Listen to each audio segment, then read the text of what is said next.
Níl craobh at the Luimnigh but ag Ballan Bhrúnaigh an idir nócha hain. A chán obair faois in isle feiscint ag an levéil seintir. Dhearg le Dún Bleisce dearach chuir le blianta fadad de bhris crí an orig, nor bhuidir craobh Luimnigh an chéadúir.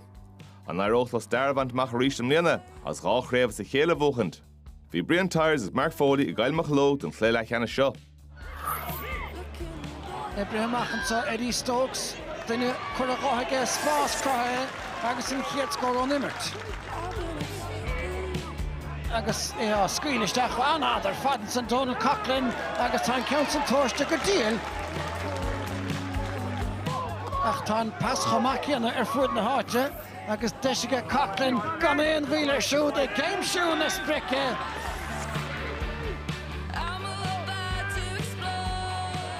Agus fachtacha Aidan O'Connor Barry Murphy-inis I dtír ag cíimead las mucha le cabhair na gaotha all scór ag Aidan O'Connor.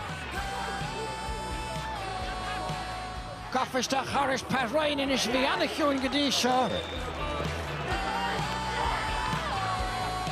An pass tuchaisteach a gceisiú agus seo chuin Eddie inis. Stokes a déanamh isteach chuin a gól agus tá sé chuir an léon.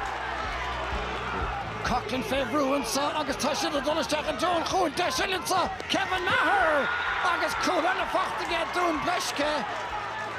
Donald Coughlin a dtírig seilbh chiimead agus a chosan den son.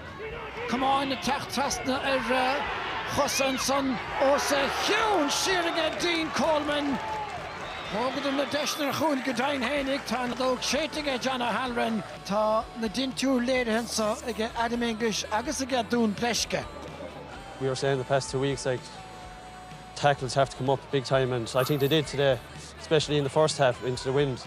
We knew we had to tackle, otherwise, you know, it's going to go down the field too easy. So I think we did that today anyway.